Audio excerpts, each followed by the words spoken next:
absorbant fonds et énergie, n'imaginait pas une telle issue. Il fallut bien se résigner à accepter le verdict des urnes. Pour autant, la situation de calme plat actuelle n'est pas satisfaisante. Les disparités dans nos territoires s'amplifient, le bazar en matière de transport continue. Une organisation plus cohérente de notre territoire est rendue chaque jour plus nécessaire. Ce point de vue est partagé par la grande majorité de ceux qui vivent dans ce territoire. Aussi, quelques-uns d'entre eux, présents pour certains cet après-midi, ont décidé de faire savoir que la situation d'encalminage n'est pas satisfaisante et qu'il convient de passer à l'action. Ces personnes sont toutes impliquées à des degrés divers dans notre territoire transfrontalier. Soit elles ont initié le Grand Genève, soit elles sont impliquées dans la vie de partis politiques, soit membres du forum d'agglomération, soit tout simplement intéressées à une meilleure organisation de notre territoire. Il s'agit de Anne Marère, conseillère nationale, Gabriel Barillet et Guy Mettan, ancien président du Grand Conseil de Genève, Bernard Gault, ancien président de l'Arc, membre du Forum d'agglomération, Robert Borel, ancien maire d'Annemasse, lapsus, ma fourche à languer, Pierre-André Romanens, ancien président du Conseil régional de Nyon, membre du Forum d'agglomération et entrepreneur, René Longet, président de la Fédération genevoise de coopération, Nicolas Levrat, directeur du Global Studies Institute, Sophie Forster-Carbonnier, députée au Grand Conseil de Genève, Jean-Luc Favre, directeur d'ABB Sécheron, président de l'UAPG, Union des associations patronales de Genève, membre du Forum d'agglomération, Luc Malnati, conseiller administratif du Verrier, et moi-même, Claude Barbier, vice-président de la Salivienne et membre du Forum d'agglomération. Ces personnes se sont rencontrées à différentes reprises et ont rédigé le manifeste du Grand Genève, que pour la plupart ont entre leurs mains actuellement. Donc manifeste qu'elles donnent à connaître au plus grand nombre et sollicite l'intérêt des médias afin de faire sortir nos élus et autorités de la torpeur dans laquelle elles ont plongé le Grand Genève depuis bientôt 10 mois. Pour vous entretenir de la situation actuelle, des nécessités d'en sortir, plusieurs personnes vont prendre successivement la parole. Robert Borel, Jean-Luc Favre, René Longet, Pierre-André Romanens et peut-être, s'il arrive, Guy Mettan. Voilà. Bonne conférence de presse à toutes et à tous. Merci. Robert ? C'est à moi ? Ah bon.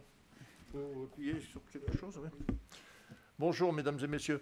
Bon, Robert Borel, pas Robert Kramer, mais ça me fait honneur d'être confondu avec lui parce que c'est un homme dont j'apprécie hautement les mérites, et en particulier dans le domaine de la construction du franco-genevois. Je crois que Robert Kramer est un des premiers à Genève qui ait fait cette distinction utile entre les deux natures de Genève. La Genève internationale, qui dialogue avec les grandes capitales mondiales, et puis la Genève cantonale, c'est pas pour rien qu'il y a République et canton, la Genève cantonale qui discute avec ses voisins, parce que c'est avec eux que se posent les problèmes de tous les jours. Donc, Robert Kramer, cette fois, a très bien compris que ce n'était pas forcément avec les mêmes qu'on discutait. Et que quand on discutait avec les États, on s'adressait très normalement aux chefs d'État ou à leurs représentants qui sont les préfets.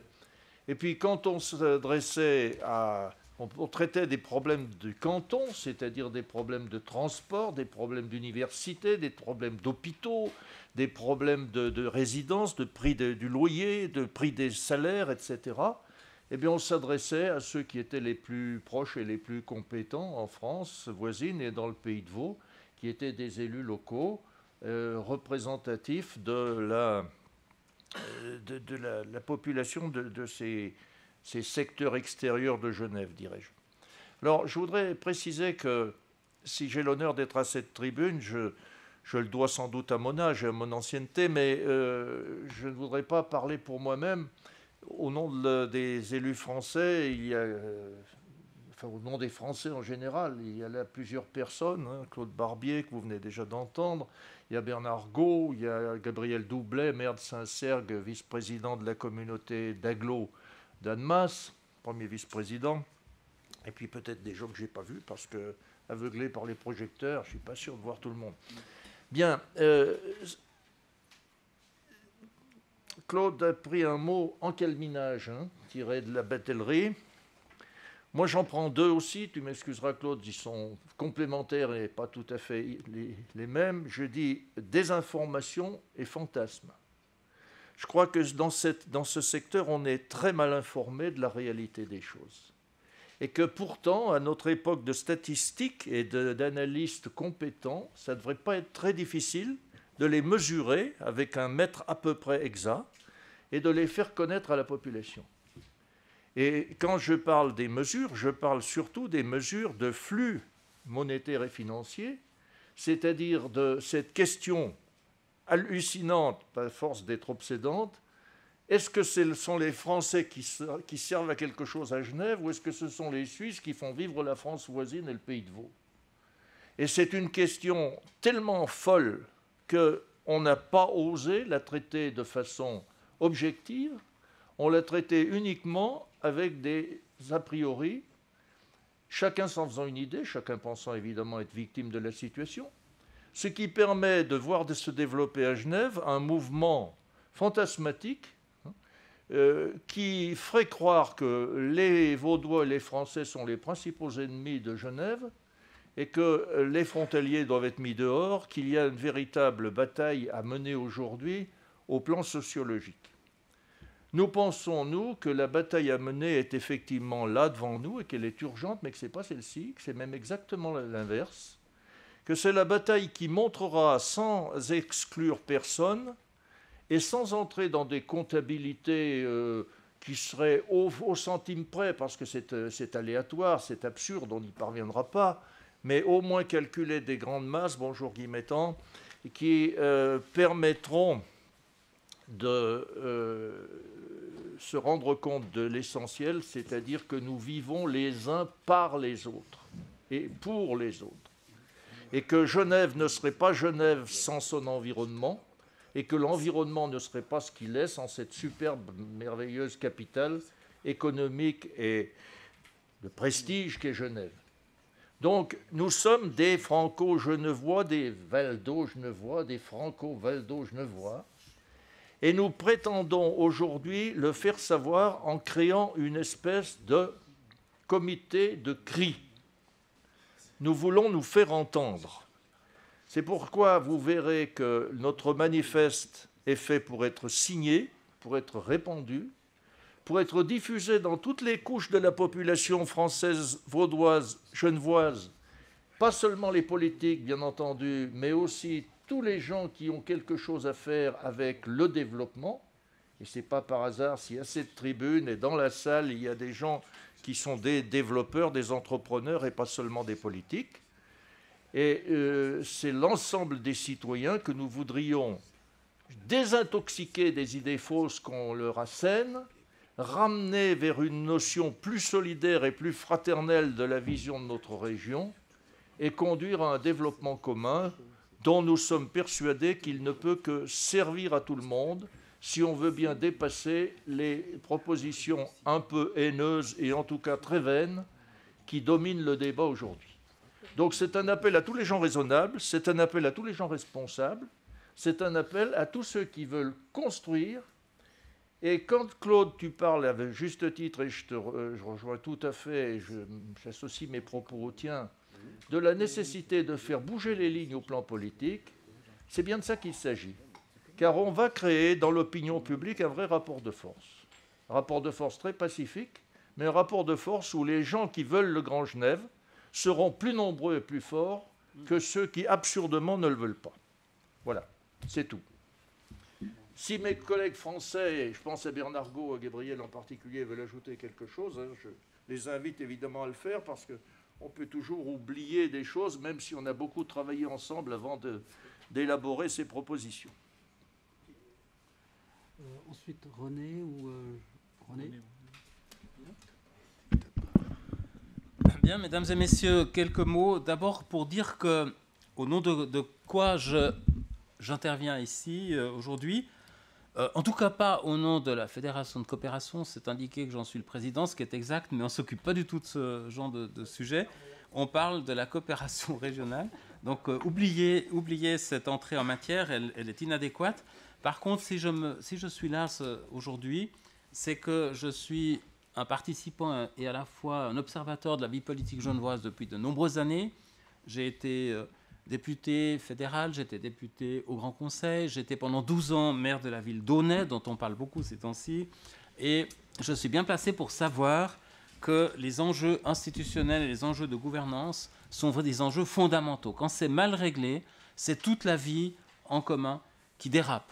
Et aujourd'hui, on constate que ces enjeux sont à prendre en main. Tout à l'heure, mon préopinant Robert Borrell a bien rappelé que Genève avait bien réglé, au fond, son destin international, était très branché sur l'international et avait quelque peu négligé l'aspect régional. Aujourd'hui, on doit travailler en parallèle. On doit être international, mais on doit aussi retrouver quelque part nos marques au niveau de la région. Et si on est là aujourd'hui, c'est parce qu'on constate que dans le monde politique ou dans une société, il y a deux catégories de personnes. Il y a ceux qui divisent et qui vivent de la division, et il y a ceux qui rassemblent et qui essayent de construire quelque chose de cohérent. Alors, nous disons aujourd'hui qu'il faut arrêter la spirale négative. On dit non au plombage du débat. Il y en a assez des invectives, on est là pour chercher des solutions. Nous sommes les derniers à dire qu'il n'y a pas de contradiction dans la région. Nous savons parfaitement qu'il y a des pressions sur le foncier en France qui rendent le foncier difficilement accessible aux résidents français avec des revenus français. Nous savons parfaitement qu'il y a de la compétition sur le marché du travail qui rendent la vie difficile aux résidents sur Genève. Tout cela est vrai. Mais quelle est la solution ? Opposer les gens les uns aux autres, ça conduit à quoi ? Ça conduit à des désirs totalement absurdes de fermer la frontière. Alors, essayons de fermer la frontière. Essayons de dire maintenant, il n'y a plus de courses en France, il n'y a plus de gens qui viennent au cinéma à Genève, il n'y a plus rien. La frontière devient une réalité physique, parce qu'aujourd'hui, évidemment, elle est très largement inexistante. Eh bien, on voit bien que cette alternative n'existe pas. Du coup, quand on constate qu'on ne peut pas fermer la frontière, il n'y a pas d'autre solution que de réussir le vivre ensemble. Réussir le vivre ensemble, ça veut dire résoudre ces contradictions, cette compétition inégale dont je viens de parler. Résoudre cette compétition inégale, ça veut dire se rendre compte qu'aujourd'hui, que l'intérêt individuel est complètement contradictoire avec l'intérêt d'une harmonie collective. Tout le monde suit la débrouille. On cherche des boulots sur Genève, on est content d'être mal payé, parce que c'est toujours mieux qu'en France. On cherche du logement en France, on est content avec les prix avec lesquels les Suisses achètent en France, c'est une aubaine. Mais l'aubaine individuelle conduit à une anarchie collective, et c'est le moment d'en prendre conscience. Alors, ça n'a pas été faute de chercher des solutions dans l'histoire. Cela fait depuis des siècles que Genève et son arrière-pays à partie liée. Ça n'a pas toujours été facile, nous le disons dans notre texte, il y a eu des hauts et des bas. Mais quand il y a eu des périodes difficiles, on célèbre l'escalade, et tant mieux à Genève, c'est une belle fête populaire. On ferait mieux de célébrer le traité de Saint-Julien, qui nous a permis de vivre ensemble pendant 200 ans. Et qu'est-ce qui s'est passé cette année ? On fête les 200 ans de l'entrée de Genève dans la Confédération. Ça n'a pas été sans un aménagement institutionnel.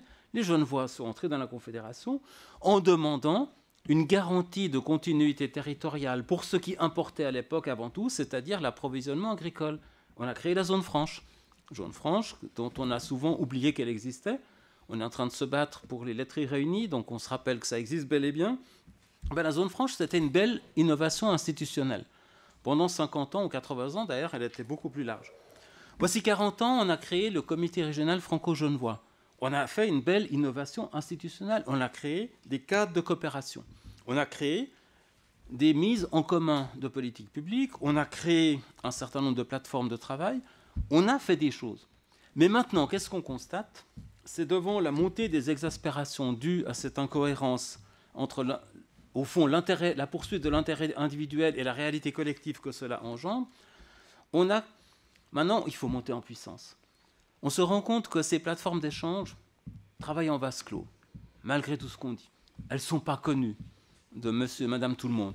Personne ne sait ce qui s'y passe. CRFG, Conseil du Léman, groupe L'Aglo, etc., c'est des réalités technocratiques. Je ne dis pas qu'elles travaillent mal, elles font ce qu'elles peuvent, avec les moyens qu'elles ont, mais personne ne le sait. Et aujourd'hui, quelque part, il faut passer à la vitesse supérieure. Il faut montrer à la population de la région que nous nous en sortirons qu'ensemble, que nous devons mettre à plat les choses, que nous devons débattre de nos contradictions, surtout pas les nier et dire tout va bien, on va mettre tout ensemble et c'est génial, mais que ce n'est qu'en arrivant à trouver les moyens institutionnels de gérer ensemble nos divergences que nous pourrons avoir une chance de mieux vivre ensemble. Il n'y a pas d'autre solution que de poser aussi aujourd'hui le problème de la gouvernance, le problème de la démocratie, le problème de la visibilité et de dégager l'horizon, de dire cet horizon entre le Jura, le Salève, le Vuache et le Léman, il doit être notre horizon mental et émotionnel à nous tous, quel que soit notre passeport, quel que soit notre lieu de résidence, et c'est à partir de là qu'on pourra créer quelque chose. Donc c'est à la fois un cri d'alarme, un cri du cœur et un appel pour dire revenons à la raison, travaillons ensemble. Et c'est pour cela que je vous rends spécialement attentif aux 5 points de ce manifeste. Ce n'est pas qu'un manifeste général pour dire il faut retrouver un élan démocratique et équitable dans la région, mais nous avons 5 points très concrets que je pense d'autres vont maintenant développer. Mais nous demandons un vaste effort de mobilisation, nous demandons un effort de visibilisation des chantiers communs, nous demandons des outils, une évaluation d'un certain nombre d'outils démocratiques qui pourraient être mis en avant, comme des référendums régionaux, comme une assemblée élue, comme une dynamisation du forum d'agglomération. Et nous demandons, en un mot commençant, qu'on tourne la page des oppositions réductrices et qu'on apprenne et qu'on se donne les moyens pour vivre ensemble sur un territoire qui est partagé depuis des siècles entre nous. Merci René. Je donne la parole maintenant à Jean-Luc Favre. Bonjour à toutes et à tous. Écoutez, c'est vraiment un plaisir de pouvoir témoigner sur cette région qui, moi, me tient à cœur, parce que j'en suis tombé amoureux depuis tout petit, étant originaire de Haute-Savoie, ayant fait mes études à Lausanne et travaillant à Genève depuis que j'ai l'âge de travailler. Et ce que j'aimerais partager avec vous, c'est le vécu de cette région dans sa diversité. Entre nous, je dirais, ceux qui y habitent, dans l'entreprise en particulier, puisque c'est de là d'où je viens et c'est là-dessus que j'aimerais témoigner.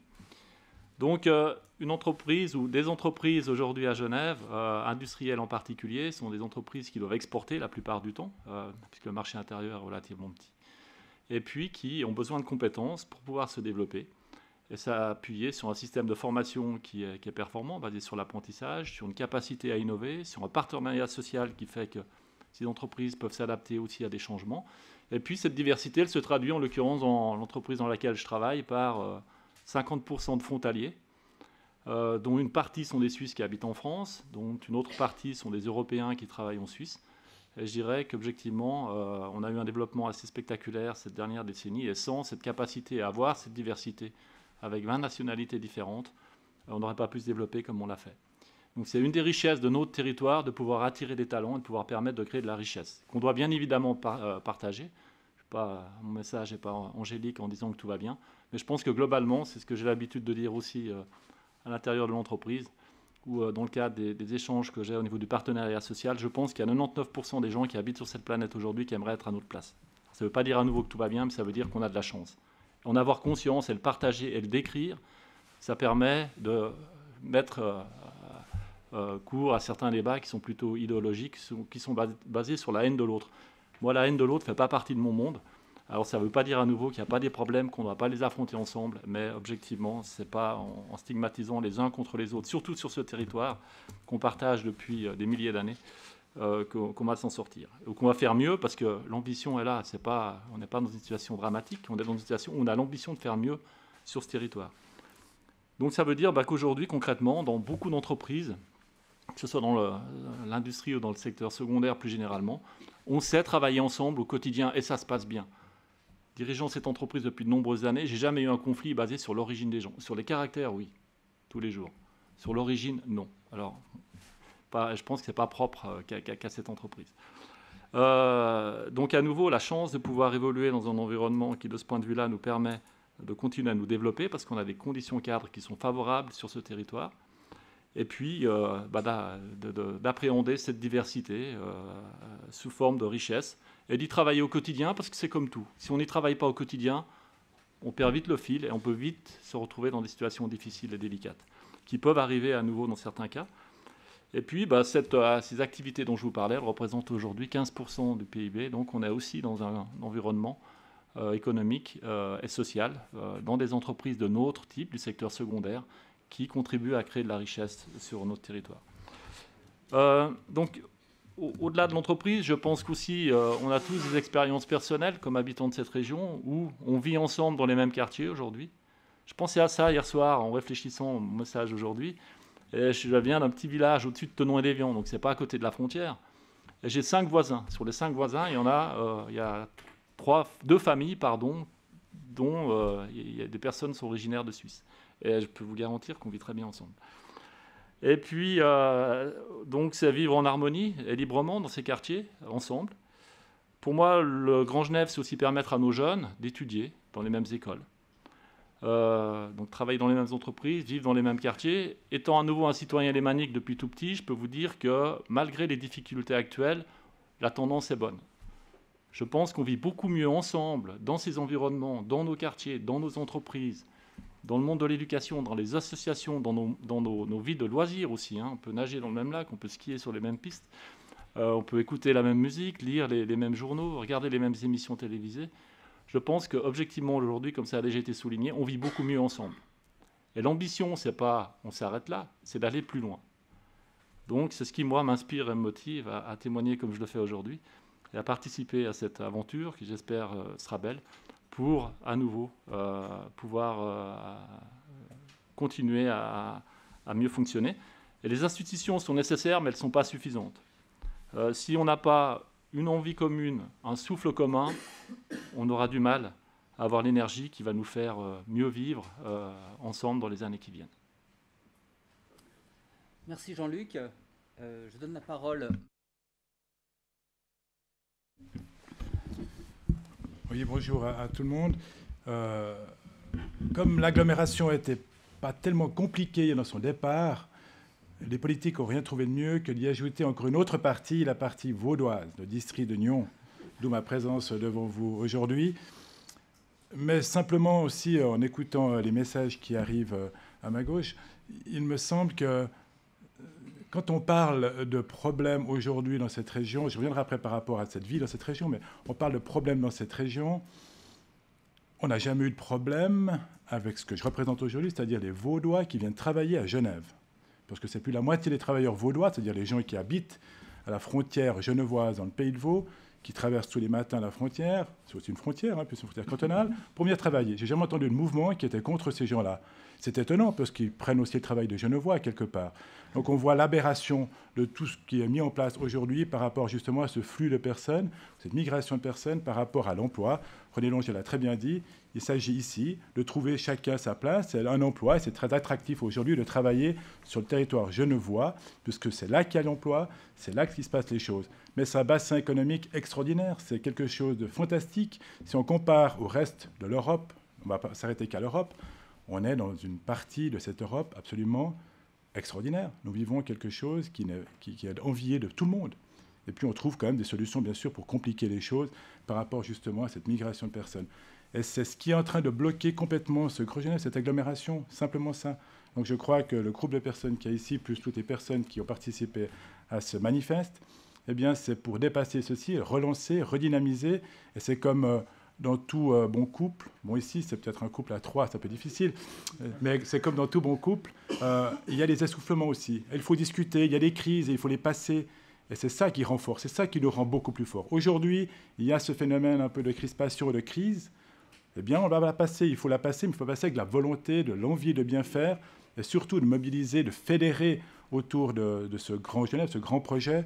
Et je crois que c'est exactement ce que nous sommes en train de faire, ce que nous devons faire, le rappeler à cette majorité qu'on dit silencieuse, mais qui n'attend qu'une chose, cette chose se manifester. Eh bien, on doit se fédérer ensemble, on doit trouver des solutions ensemble pour continuer à évoluer ici. Alors, je représente, j'ai dit, la partie vaudoise. Je suis aussi, comme Jean-Luc Favre, entrepreneur, mais alors, petite échelle. Je dirige une entreprise dans le domaine de la construction, de bâtiments. Et bien sûr, moi, c'est 90% de mes employés qui traversent la frontière tous les matins, pas la frontière genevoise pour Vaud, mais française pour Vaud. Et puis mes amis qui sont de Vaud, mais viennent à Genève. mais c'est un peu un triangle comme ça, un peu bizarre, mais c'est comme ça qu'on travaille et qu'on travaille très bien. Et ça se passe, il n'y a aucun souci et aucun problème avec ce personnel, ce flux de personnel entre les frontières. Juste dire aussi que j'ai eu l'honneur de présider la commune de Coppet. Quand je recevais des personnes, des nouveaux habitants de cette commune, tout le monde me demandait mais quel est le secret, déjà premièrement de la Suisse, pour fonctionner avec une confédération très compliquée. On expliquait ceci, mais il y a encore un deuxième secret que vous avez, comment vous faites avec Genève, qui est vraiment... Parce que tous ces gens qui arrivaient à travailler, quasiment la majorité à Genève, et puis ensuite, vous fonctionnez ici avec un territoire de 2 frontières, France et Suisse, et ça marche et tout fonctionne. Alors c'est l'impression qu'ils ont en arrivant. C'est vrai que c'est un petit peu différent après dans la réalité, mais c'est cette impression-là que tout le monde a quand il arrive, et c'est ce qu'on doit ressortir uniquement, parce que ça fonctionne bien, ça va très bien, simplement le dire. On doit trouver des mots et des messages pour fédérer un maximum de personnes outre ceci. Dans le pays de Vaud, dans le canton de Vaud, il y a eu des phrases assez sympathiques qui sont sorties. Dans le canton de Vaud, on dit « hâte-toi lentement ». Mais je pense qu'ici, on arrive à dépasser ce stade. Il faut vraiment qu'on trouve des solutions rapides. Alors, ça vient d'un Vaudois, où justement, c'est le contraire qui se passe dans le canton de Vaud. On est très lent. Mais je crois qu'on doit se motiver, on doit trouver des solutions ensemble. On en a besoin, et surtout, nos enfants en ont besoin. Il faut toujours penser aux générations qui vont arriver, qui sont là, qui sont derrière nous. Et c'est ce message-là qu'on doit porter, qu'on doit passer, parce qu'ils attendent quelque chose. Je suis père de 3 garçons qui ont une vingtaine d'années. Eh bien, je vous garantis qu'ils veulent un message clair, un message porteur, un message où ils peuvent crocher à quelque chose, et pas le contraire, ce qu'on entend aujourd'hui en tout cas. Voilà pour ma part. Merci Pierre-André. Maintenant, je donne la parole à notre hôte, Guy Mettan.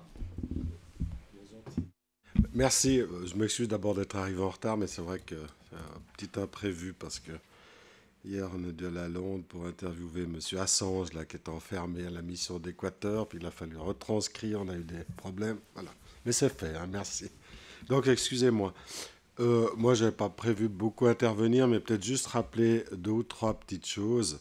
Et puis, en tant que valaisan de l'étape, valaisan de Genève, après Genève, la France, Vaud, peut-être redire aussi, non, simplement par anecdote comme ça, moi je suis arrivé du Valais, mais par la côte sud du Léman, c'est-à-dire par Thonon, en faisant étape à Thonon, où j'ai fait mon bac à Saint-Joseph et à Annemasse.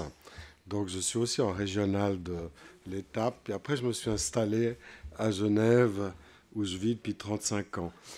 Non, ce qui m'intéressait dans ce projet, qu'on a discuté ici tous autour de la table, c'était de réinsister sur les valeurs. Parce que dans cette région, on a beaucoup parlé d'institutions, on a beaucoup parlé de projets aussi, et ça c'était vraiment des plus, il fallait le faire, ça a été rappelé. Il y a eu le comité franco-genevois, il y a le GLCT, qu'on veut peut-être transformer en GEC, il y a le Conseil du Léman, enfin il y a toute une multitude d'institutions qui couvrent différentes parties à géométrie variable comme ça, mais qui sont superposées les unes aux autres. En plus, il y a les institutions françaises, les institutions suisses, enfin, tout ça ne cadre pas forcément. Et au fond, on bute toujours sur un obstacle institutionnel dont on fait souvent une montagne, mais en oubliant au fond la réalité, mais aussi les valeurs. Parce que les valeurs, au fond, ça transcende les institutions et ça permet d'aller de l'avant. Donc, dépasser un petit peu le cadre, le débat institutionnel, et puis dépasser aussi le stade des projets, en ce sens que les étapes qui ont été franchies ces dernières années ont surtout porté sur les projets. Le projet d'agglomération, le projet d'agglomération 1, le projet d'agglomération 2, maintenant on parle du projet d'agglomération 3, à l'intérieur desquels il y a une foule de projets en matière de transport, de logement, etc., ce qui était bien, parce que ça ancrait ce désir de région justement dans le concret, mais en même temps, on oublie un tout petit peu la base. Et notre démarche, au fond, c'est de revenir justement à la base, c'est d'oublier au fond nos casquettes politiques, celle de la fédération, la mienne députée, Gabriel était aussi avec moi président du Grand Conseil, laisser tomber au fond ce genre de choses pour dire, voilà, nous, on veut de la région, on en a envie, justement parce qu'il y a des valeurs qui sont communes, qu'on soit français, vaudois, genevois, valaisan, peu importe. Et c'est ça qu'on a l'envie de retrouver et de retransmettre aux gens au-delà de de tout le débat. Pourquoi je pense que d'appeler ça un manifeste, c'est le contraire d'une prétention, c'est de vouloir justement, c'est une sorte de pétition virtuelle, justement pour insister au fond sur la nécessité de démocratiser, de revenir aux sources pour au fond rebondir et dépasser ces blocages. Voilà, donc c'est une démarche plus militante qu'autre chose. On a tous exercé plus ou moins des fonctions. Voilà, président du APG, enfin on en a tous, mais disons, c'était ça qui nous paraissait important et moi je voulais justement rementionner voilà, ça comme base de notre démarche. Donc, merci Guy. Je pense que maintenant nous allons passer à la séquence des questions. Monsieur ? Oui.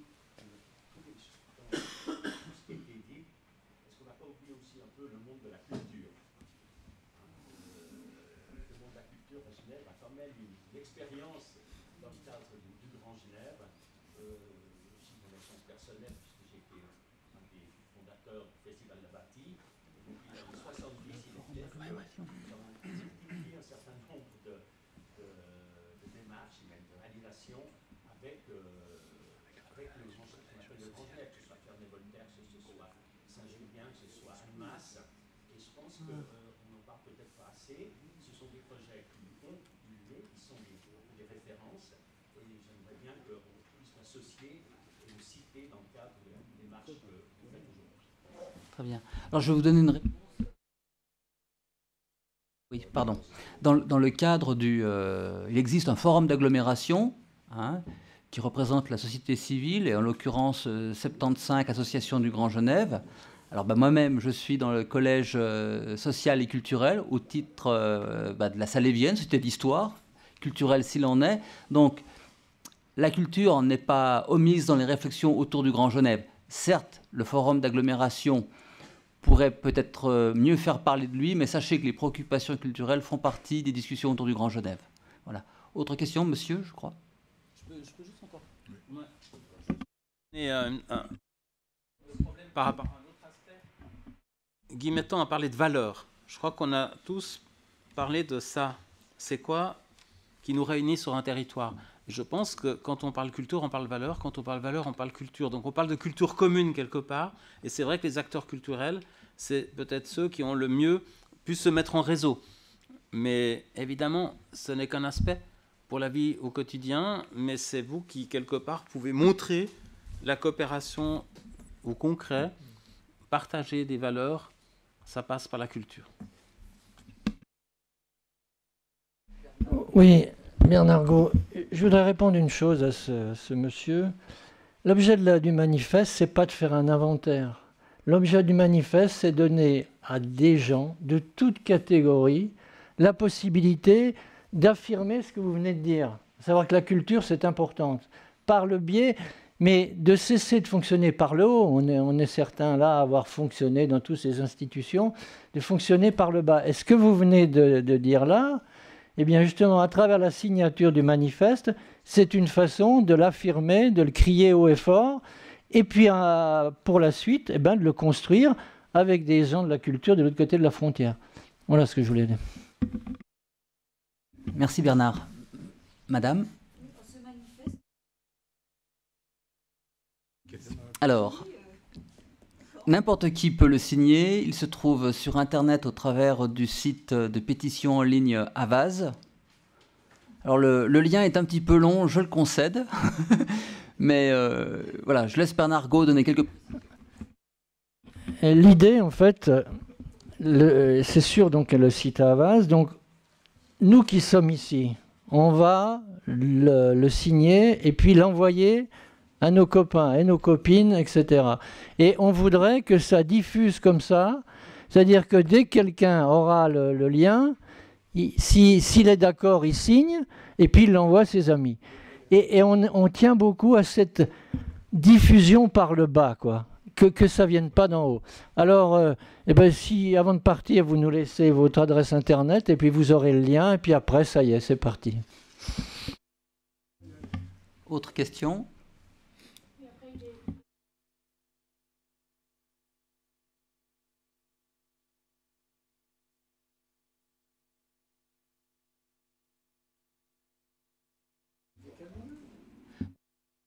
Le but, il est bien sûr que déjà les gens le signent, et après, automatiquement, nos décideurs dans ce territoire verront, parce que le but c'est quand même qu'il y ait un succès, verront qu'il faut qu'ils se saisissent de cette affaire du Grand Genève, qu'on sorte de l'encalminage, justement, hein, au travers du nombre de signatures.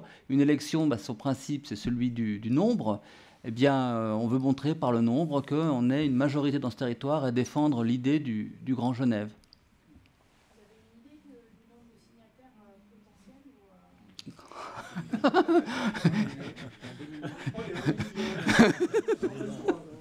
923 000, je crois que c'est à peu près le...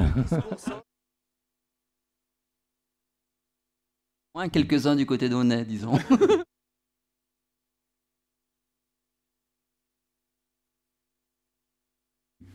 Oui, mais c'est encore mieux s'il y a des individus, parce que ça fait nombre. Donc moi, je représente la communauté genevoise d'Action syndicale et je vais proposer à cette communauté de...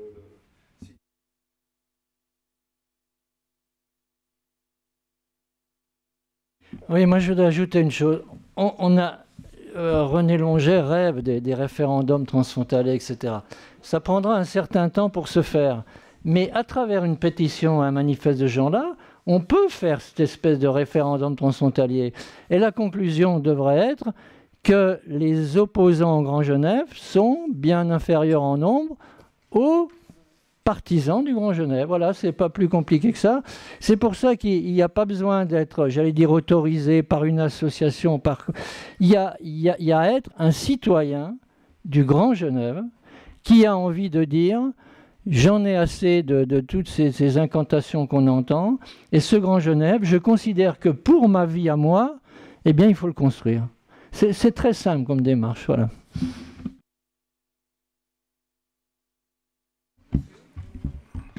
Oh non, monsieur d'abord.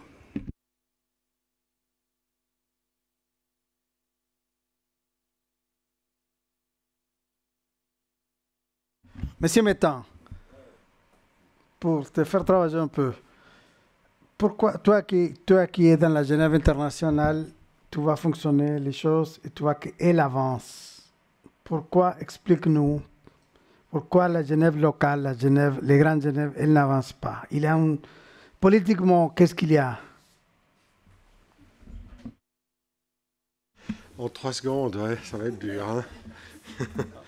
Mais ça tombe bien parce que j'ai été chercher ce petit livre que certains d'entre vous connaissent, que j'ai publié l'année passée, qui s'appelle Genève ou le besoin de grandir, qui recense un petit peu cette problématique.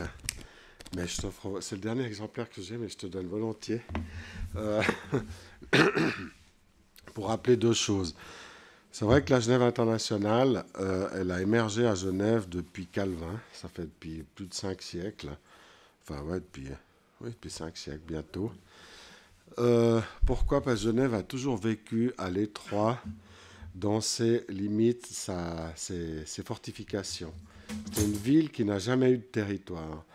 Et au fond, cette mentalité a subsisté depuis Calvin. Depuis Calvin, Genève était protestante, le reste des territoires était catholique, et il y avait juste quelques petits appendices comme ça qui étaient sous la domination de la ville, mais c'était entouré de terres protestantes. Alors évidemment, maintenant, heureusement, ça n'a plus beaucoup d'importance, mais à l'époque, ça en avait.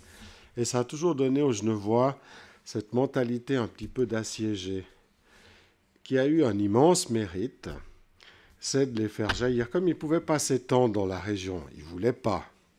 Soit, disons aussi les choses comme elles ont été. Gabriel, tu me corrigeras. Ils ne voulaient pas trop, parce qu'ils ne voulaient pas trop se mélanger quand même. Eh bien, ça a eu pour effet, au fond, comme ils ne pouvaient pas s'étaler, comme les Vaudois, les Bernois, pour prendre des exemples suisses, ou les rois de France autour de Paris, etc., ils ont jailli par le haut. Et au fond, ils sont étendus dans l'espace lointain, mais pas dans l'espace proche. Ils ont toujours... Moi, je suis frappé comme valaisan. Ce n'est pas du tout la même représentation spatiale que les Genevois dans ma tête. Je n'ai pas grandi avec cet esprit-là, parce qu'on a une notion du territoire qui est différente. Et ici, ça m'a toujours frappé, cette espèce de mentalité obsidionale, comme ça, qui fait qu'on préfère faire affaire avec le Japon, les États-Unis ou l'Angleterre à l'époque, etc., plutôt qu'avec les voisins proches. Et cette mentalité est restée. Ça nous a donné un immense talent pour justement rayonner sur le plan international, accueillir les organisations internationales, fonder la Croix-Rouge et tout ce qui a fait Genève. En revanche, ça nous a privés de ressources mentales, intellectuelles pour travailler avec l'étranger proche. Et c'est comme ça qu'historiquement, à mon avis, on peut expliquer cette incapacité dont tu parles. Et c'est pour ça que c'est difficile pour nous, pour tous ceux qui œuvront à la construction de la région, quelle que soit notre origine, de part et d'autre des frontières, parce qu'il faut casser cette mentalité qui ressurgit à chaque occasion. Alors, maintenant, on parle du MCG, mais enfin, ça peut être autre chose. Et ça a toujours existé au temps de Calvin. Il existait un parti qui s'appelait les Enfants de Genève, qui avait exactement la même idéologie que, disons, le mouvement des citoyens genevois aussi. C'était contre les Savoyards qui venaient à Genève. Donc, c'est pas nouveau. C'est pas nouveau. Et c'est contre ça qu'il faut qu'on se batte, et c'est ça qui est difficile, parce que, bon, c'est assez ancré dans les mentalités, mais rien n'est impossible. Enfin, nous, on est très optimistes. Les Valaisans de Genève ne sont pas comme ça. Mais les Valaisans de Genève échappent partiellement à cette... acculturation. Voilà.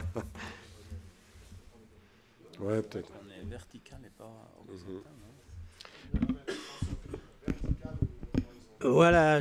Bon, alors comme alter ego de Guy Mettan, j'aimerais juste préciser d'une formule qui me plaît beaucoup. Genève, en fait, a la tête dans le monde, mais elle doit encore asseoir ses 2 pieds solidement dans la région, parce qu'on voit bien qu'on ne peut plus continuer si on n'a pas un hinterland équilibré.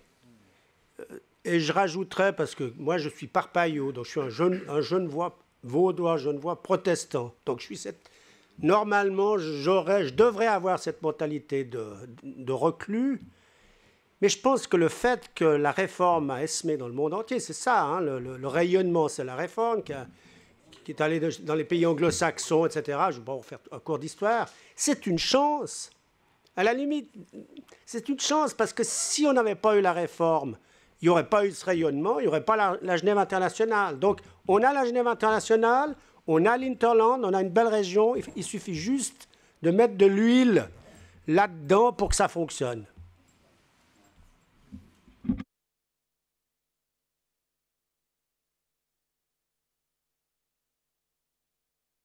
Bon, ce qu'a dit Guy Mettan tout à l'heure me confirme dans l'idée que lorsque Guy Mettan a cessé d'être journaliste pour rejoindre l'officialité, la vie intellectuelle genevoise a subi une douloureuse perte, parce que lorsqu'il renoue avec son tempérament originel d'intellectuel, effectivement, je pense que ses analyses sont très bonnes.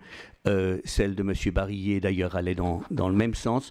Et c'est pour ça que j'aimerais poser cette question de la gouvernance. Je suis venu très en retard. Je ne suis pas sûr d'avoir compris quels étaient les enjeux de l'éducation transfrontalière. Mais ceux de la gouvernance, ma question est encore un peu floue dans ma tête, mais j'aimerais la formuler comme ça.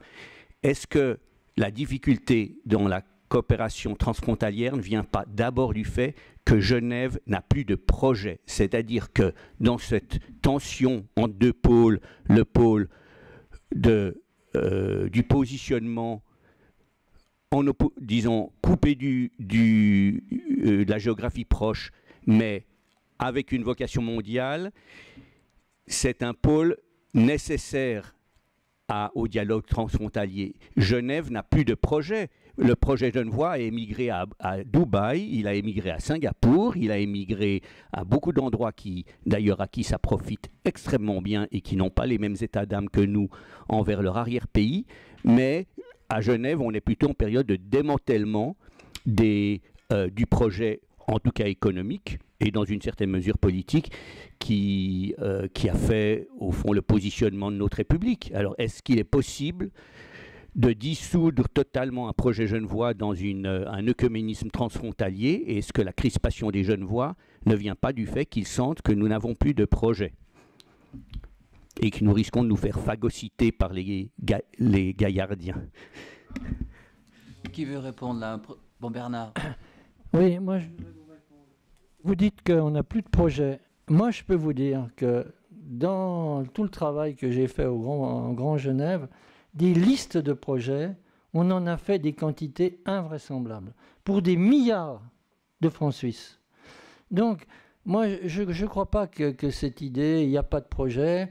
Il y a des projets à Genève, ils sont longs à faire émerger, c'est vrai. Mais les projets, ils sont là. Vous avez par exemple Praia Casa Verney avec tout ce qu'il pourrait porter en matière de formation. Voilà des projets qui existent et qui sont discutés, qui traînent peut-être, mais qui existent. Donc, je ne crois pas qu'on peut dire qu'il manque des projets. Vous avez le Cornavin au Vivanmas, le RER transfrontalier qui se construit, quoi. Donc, on manque pas de... Enfin, pour moi, on manque pas de projet, on manque de conviction. Voilà, qu'est-ce que je vous dis, moi? Quand un GLCT qui est fait pour faire avancer ça se réunit une fois par année, eh ben, la vie d'aujourd'hui, elle nécessite plus qu'une réunion une fois par année. Voilà. Donc cette pétition, ce manifeste, il va dans ce sens-là.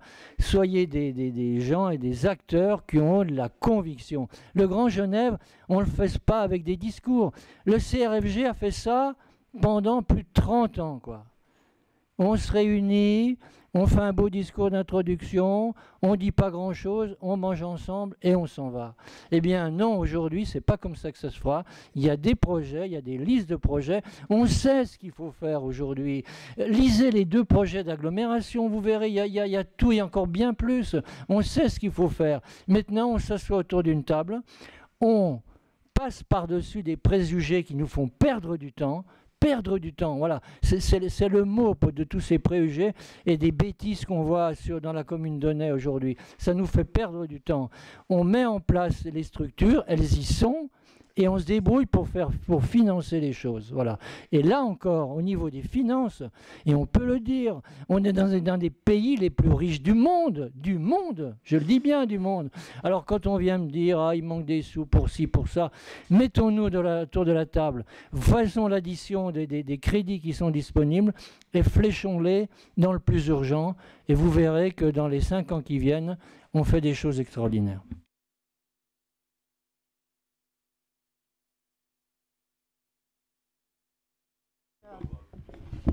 Pardon. Nombreux d'entre vous, je disais, ont été sur le devant de cette scène politique franco-genevoise. Et donc, du coup, ce manifeste, ça apparaît quand même comme un reproche aux tenants actuels du Grand Genève. Donc, voilà, je voulais vous demander ça. Est-ce qu'à travers ça, vous ne dites pas aussi que François Longchamp n'est pas Robert Kramer, puisqu'il a été cité en début de conférence? Ou est-ce que je me trompe? Alors, je précise que c'est un lapsus. Non, ce n'est pas une attaque. Non, simplement, c'est un constat. Il y a un constat, c'est que ça n'avance pas, ça ne bouge pas. Après, on ne peut pas remettre en cause le fait que les hommes politiques soient tenus à un environnement politique qui est ce qu'il est aujourd'hui, qui était sans doute pas le même il y a quelques années. Voilà. Donc, il faut le prendre comme étant... c'est pas une pierre dans le jardin de qui que ce soit. Non, c'est vraiment l'affichage de personnes impliquées ou qui l'ont été, mais en fait c'est pas vrai, elles le sont toujours, hein, donc il n'y a pas l'histoire de passé, de personnes qui veulent vraiment sortir ce Grand Genève de l'ornière dans laquelle il se trouve actuellement. Moi je voudrais dire une chose, l'objet c'est de démontrer aux élus d'aujourd'hui, et on n'a pas à faire les malins, on a galéré aussi, mais de leur montrer qu'il y a intérêt à parler du transfrontalier. Aujourd'hui, il y a une espèce de tropisme ou un syndrome, je ne sais pas. Ne parlons pas du transfrontalier, ça fait plutôt perdre des voix qu'en gagner. Nous, notre démonstration, c'est d'essayer de dire, ça va vous en faire gagner, parce que la vie des gens, leur avenir, je dirais leur bonheur, eh bien, il dépend de cette construction transfrontalière. Ouais, bah, je dis un petit mot. Oui, l'idée ici, c'était pas non plus de politiser puis de dire celui-ci a fait, celui-ci n'a pas fait, etc. Justement, puisque comme j'ai dit, on voulait partir un peu d'un acte de base, retrouver un peu des valeurs, etc. Alors ça, c'est la première chose à faire. Et nous, on s'est franchement jamais posé la question, pour parler crûment, Longchamp, pas Longchamp, est-ce qu'il est bien ou pas le Conseil d'État. C'est pas comme ça qu'on a voulu travailler, disons. C'est effectivement de revenir aux convictions de base. Ça, c'est la démarche. Et puis cela dit, alors juste maintenant concernant le nouveau Conseil d'État, le problème c'était aussi le refus des parkings relais. Et ça, c'est intervenu le 9 février l'année dernière. Je veux dire au mois de mai, pardon, oui, il y a deux autres choses. Enfin bref, au mois de mai, donc l'année dernière. Et ça, évidemment, ça a été un coup de massue pour lequel le Conseil d'État, enfin, dans lequel il n'y est pour rien, quoi. Donc, voilà. Mais à mon avis, et comme je vois les choses, il a fallu accuser le coup, c'est logique. Puis maintenant, il faut redémarrer. Et nous, on veut s'inscrire dans cette phase de redémarrage. Oui, juste pour bien préciser, on n'est pas là pour donner des bonnes notes ou des mauvaises notes à qui que ce soit. On n'est pas là pour polémiquer contre qui que ce soit, même si certains noms de partis sont tombés. Ce n'est pas du tout le but. Le but, c'est de travailler sur les mentalités. Le but, c'est de faire réémerger une prise de conscience qui est évidente quand on regarde en dehors de soi, quand on sort de la porte de chez soi dans le bassin genevois, on voit quoi? On voit des montagnes, on voit un lac, on voit un espace géographique qu'on habite ensemble. Et de rappeler ça, qui est une évidence, de dire ça, c'est l'espace de vie dans lequel on est, c'est ça qu'il faut aménager aujourd'hui. Et c'est ça qui, aujourd'hui, n'est pas suffisamment aménagé. Et c'est cet espace mental qui, aujourd'hui, doit être réoccupé émotionnellement et mentalement. On travaille vraiment sur les mentalités. Dans ce sens-là, quand on parlait de culture, c'est ça. On travaille sur se réapproprier l'évidence. Après, le travail sur les problèmes qui sont bien réels, il sera très différent si on estime qu'on a comme espace de vie quelque chose à gérer, que comme on dit non mais moi c'est le voisin, ça ne me regarde pas, etc. Quand on commence à diviser, on ne fait qu'aggraver les problèmes. Quand on commence à travailler ensemble, on a une chance de les résoudre. C'est ça notre travail, vraiment travailler sur les mentalités et contrecarrer à la fois cette occultation, ce pessimisme, ce retrait et cette dérive technocratique qu'on note. Puis j'aimerais aussi dire que le canton de Genève s'est donné une nouvelle constitution en octobre 2012, qui est entrée en vigueur le 1er juin 2013. Cette constitution prévoit un article sur la coopération régionale. Donc je pense qu'il y a un engagement qui a été pris par le peuple genevois qui implique toutes les autorités élues de Genève. Et je pense que c'est aussi quelque chose c'est une affirmation à laquelle il faut donner force et vie.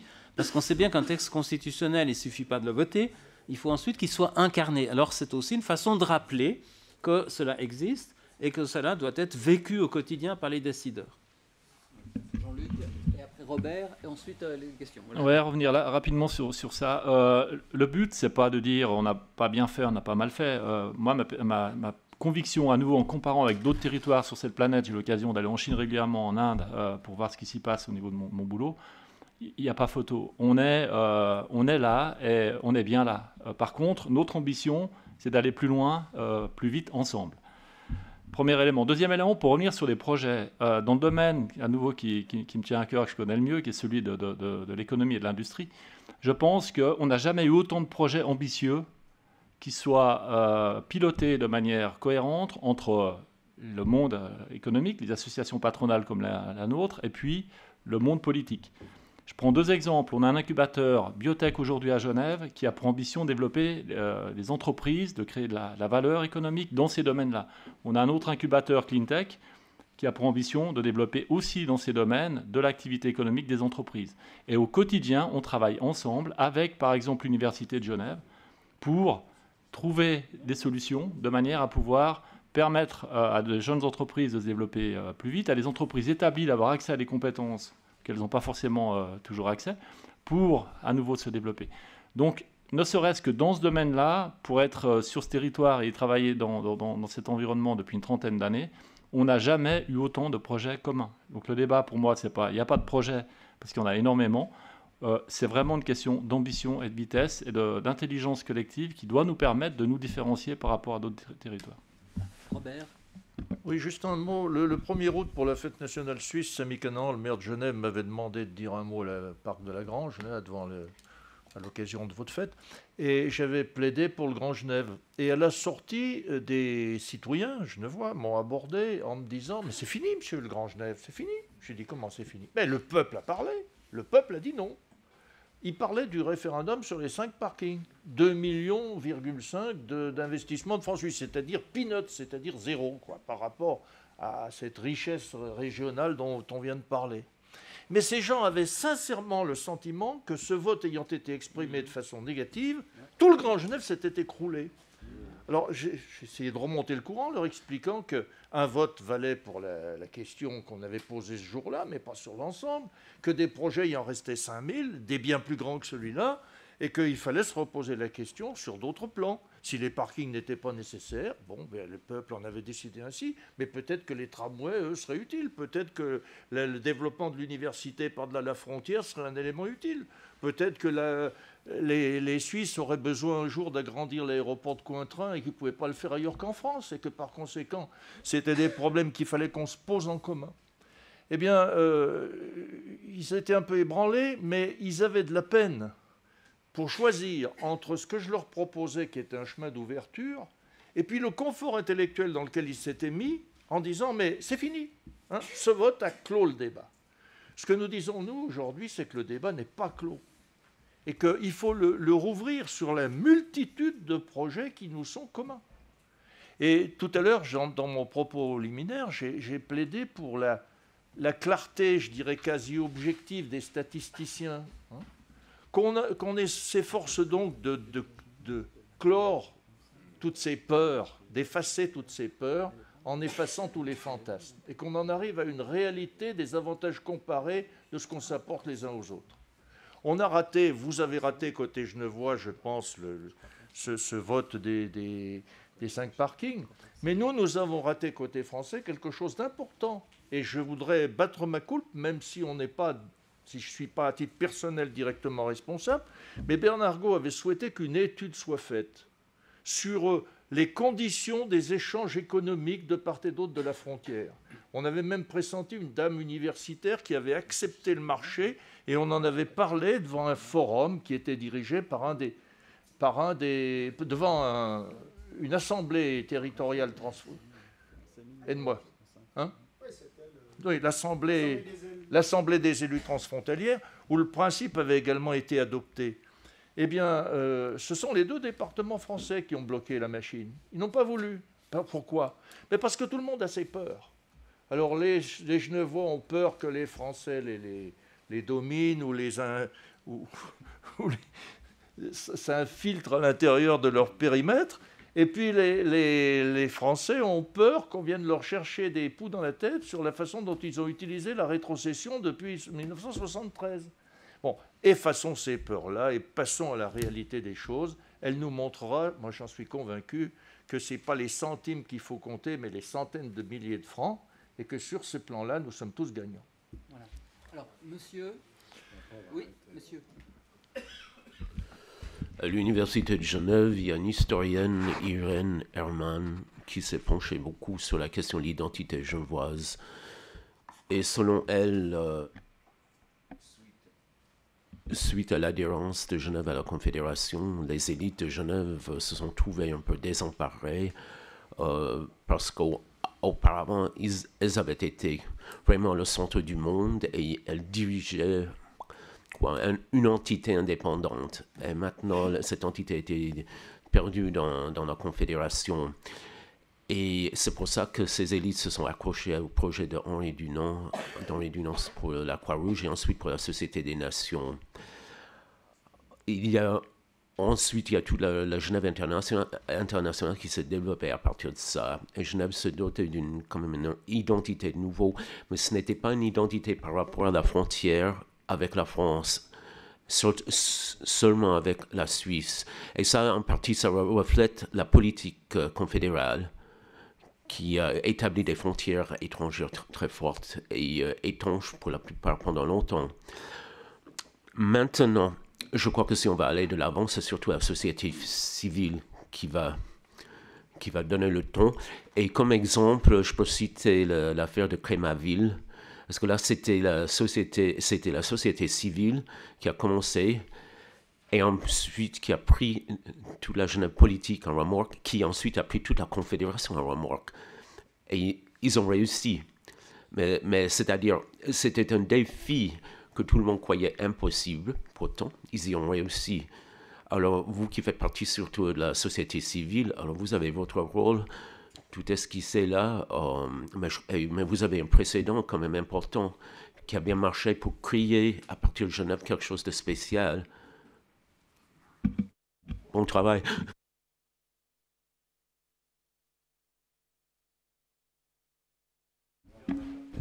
Oui, voilà, il me semble qu'il y a quelque chose qui devrait pouvoir fédérer à la fois le local et le global, les valeurs et les projets, les deux côtés de la frontière, c'est le développement durable, dans le sens que, en fait, ce qui caractérise Genève, c'est précisément cet aspect mondial et local, régional, et ça devrait être mis en valeur davantage des deux côtés, dans le sens qu'on est une région qui est solidaire du monde entier. D'ailleurs, Annemasse l'a bien compris, puisqu'ils ont créé la cité de la solidarité juste au bord du futur CEVA. Donc, ils seront à 20 minutes de l'ONU, avec des loyers 2 fois moins chers qu'à Genève pour les ONG.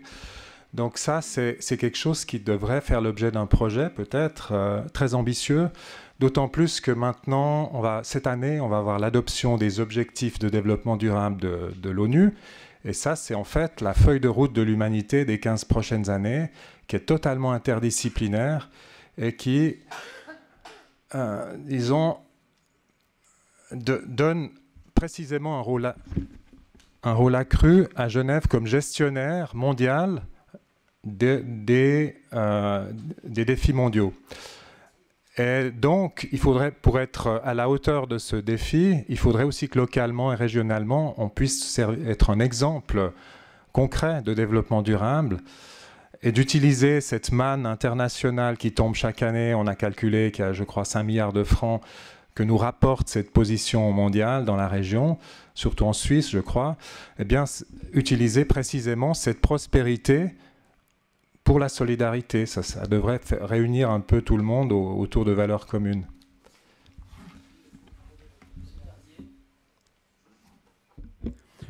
Bernard Comolli, membre de la coordination économique et sociale transfrontalière. Ça fait depuis 1985 qu'à peu près on essaye à quelques-uns de suivre ce qui se passe dans cette région. Et c'est vrai que tout ce qui a été dit là ce soir me ferait poser énormément de questions. La première chose que je voudrais dire, c'est que quand on dit que Genève s'est penchée sur l'international, moi j'ai tendance à m'inscrire en faux parce qu'il suffit d'aller relire le mémorial du Grand Conseil pour voir comment en 1970, 71, 73 finalement, les gens ont dit on peut pas, ce qu'on est en train de dire, on doit vivre avec notre région. Ils l'ont affirmé il y a déjà 40 ans en arrière. Malheureusement, c'est vrai que les institutions n'ont pas suivi et qu'on n'a pas eu la possibilité d'exploiter tout ce qui avait été dit à ce moment-là parce qu'on l'a laissé probablement trop de côté. Le comité plénier du CRFG, puisque j'en fais partie, me semble-t-il, s'est plus réuni depuis 4 ans, en février 2011. Donc voilà le genre de choses qui me semble dommage. Maintenant, il y a un point sur lequel moi je voudrais insister. C'est vrai qu'il faut faire appel à la solidarité, puis dire on a des valeurs. Moi je voudrais insister parce que me semble-t-il que l'avenir de la région il se joue là. Et j'ai entendu l'autre jour le professeur Flukiger se prononcer là-dessus quand il disait que l'inégalité et la précarité étaient des éléments qui allaient contre l'efficacité de l'économie. Et c'est vrai que dans le projet d'agglomération, il y a un volet politique de service. Et Dieu sait s'il y a de l'argent qui a été dépensé pour les projets d'urbanisme et de transport et d'aménagement, alors que pour la politique des services, il n'y a rien. Il n'y a quasiment rien du tout, donc qui a été dépensé. Alors il y a des choses qui ont été faites, mais c'est bien insuffisant parce que tant que les plus précaires de cette région ne verront pas qu'il y a un travail qui est fait pour eux et des solutions pour eux, eh bien on verra des oppositions à ce projet d'agglomération.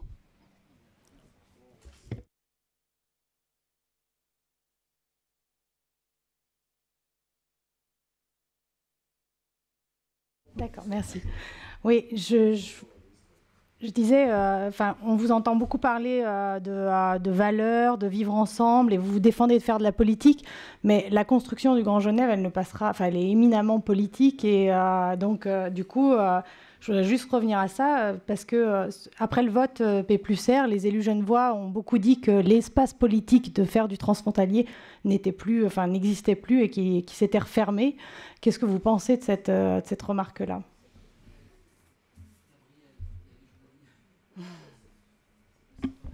Oui, vous posez la bonne question. Merci. Monsieur Mettan et moi-même, on est encore au Grand Conseil, modestement. Le but de ce manifeste et de cette réunion, de cette opération boule de neige qu'on fait démarrer aujourd'hui, le but, c'est de, comment dire, c'est de bousculer les politiques, mais également les dirigeants, les personnes qui font partie des institutions, notamment du forum transfrontalier. Notre but n'est pas de créer quelque chose de plus, notre but est de jouer le groupe de pression. Un groupe de pression qui nous permette à nous également, moi je plaide, si cette opération est une réussite, est ce qu'on souhaite, et qu'il y ait tout d'un coup plusieurs milliers de signatures, je puis vous garantir que nous, députés au Grand Conseil, ou membres du GLCT, je ne sais pas si tout le monde a compris ce que c'était qu'un GLCT, hein. Ça c'est pas facile, c'est le gouvernement de la région, groupement local de coopération transfrontalière, il y a 21 membres, 7 représentants du canton de Genève, 7 représentants du district de Nyon, et 4 ou 7. Donc c'est ce GLCT qui prend les décisions maintenant techniques, les décisions politiques pour financer. Donc si c'est une réussite, ça va nous pousser à avancer. C'est clair. Sinon, si on a l'impression que tout le monde s'en fiche, on ne va pas être motivé. Voilà. Dernière, Madame Poncet. Écoutez, on va pouvoir continuer. On pourra continuer derrière, voilà. Non, Madame Poncet qui est journaliste, voilà. Aussi. Alors après. Oui, c'est un peu dans la même ligne que ce qui vient d'être dit. Vous, à travers ce manifeste, vous répondez quand même à des provocations répétées d'un certain parti politique, dont la plus récente, là, sur la commune zéro frontalier. Et est-ce que si les autres partis, les partis raisonnables, on va dire, s'exprimaient plus souvent sur ce sujet pour donner des convictions dans le sens inverse, en défendant justement, peut-être essayant de faire comprendre que les frontaliers, ils ont leur utilité, etc., et défendre le Grand Genève. Si ça se faisait plus fermement, est-ce que vous auriez fait cette démarche, ou est-ce que là, on a quand même l'impression que vous substituez à un certain silence? Est-ce que vous auriez fait ça quand même, si les partis avaient répondu souvent et clairement? On ne fait jamais rien quand le boulot est déjà fini. Bon, si les politiques avaient fait le boulot, effectivement, on ne serait pas intervenu. On intervient parce qu'on a le sentiment d'un certain endormissement. Mais on ne le fait pas, ça, avec une attaque, une ciblée, une mise en cause d'un certain nombre de gens. On n'a pas cette intention-là. Maintenant, sur notre légitimité, vous dites, vous vous substituez. Non, d'abord, il y a des gens qui sont encore ici porteurs de mandat. Il y en a d'autres ici qui ont passé 30 ou 40 ans de leur vie à essayer de bâtir ce dossier. Bon, vous nous accorderez quand même une certaine légitimité pour dire qu'on est impatient. Bon, alors on fait aujourd'hui le constat d'une panne, d'un encalminage, comme disait Claude Barbier tout à l'heure. On pense qu'il y a un certain nombre de moyens pour refaire souffler le vent. On va essayer de refaire souffler le vent. C'est notre rôle d'individu politique. Et moi, madame, alors je ne parle plus à Catherine Poncet, mais à sa consoeur, qui disait avant, vous défendez d'avoir un rôle politique. Non, non, on se défend d'attaquer le politique X ou le politique Y avec une désignation personnalisée. Mais par contre, on a bien l'impression de faire ce que tout citoyen devrait faire, c'est-à-dire une action civique et politique. Je dirais encore un mot. On est là à titre personnel, mais avec notre trajectoire et avec ce qu'on représente à titre personnel. Donc, pourquoi on trouve que c'est le moment de le faire aujourd'hui?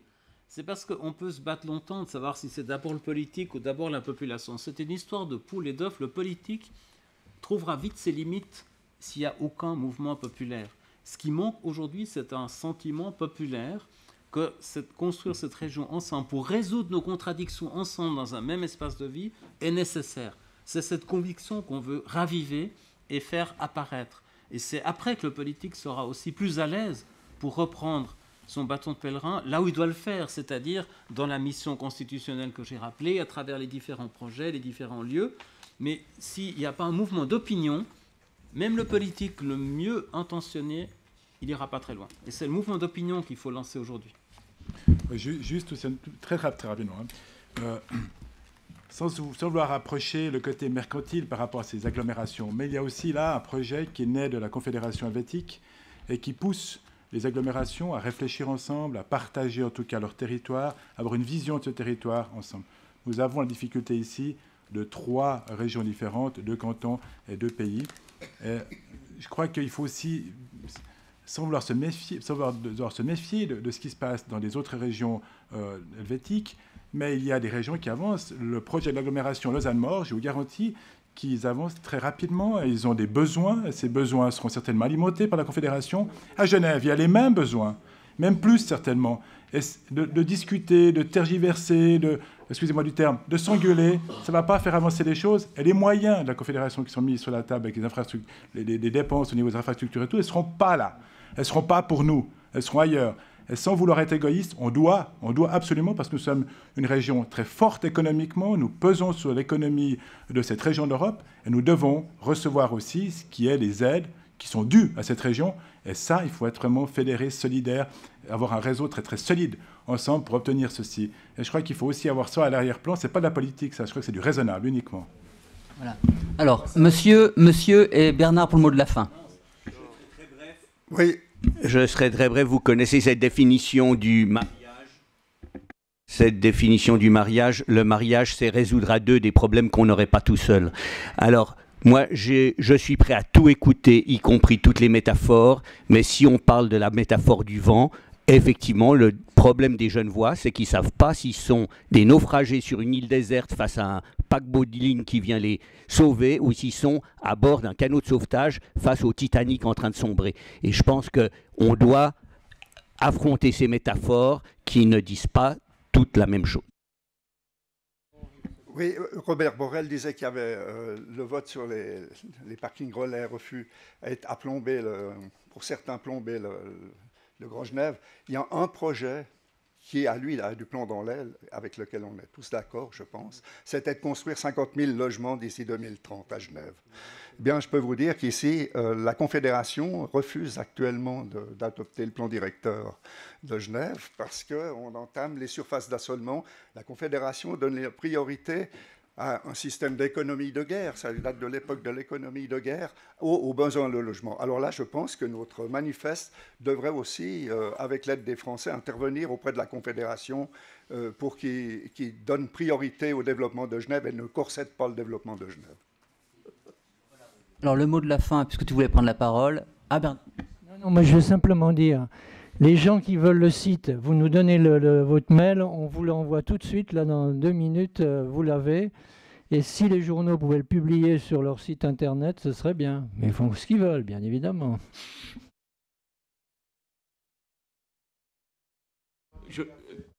Juste... En fait, je voulais remercier tous les participants à cette conférence de presse. On souhaite bien évidemment le plus grand écho donné à notre manifeste. Voilà. Merci.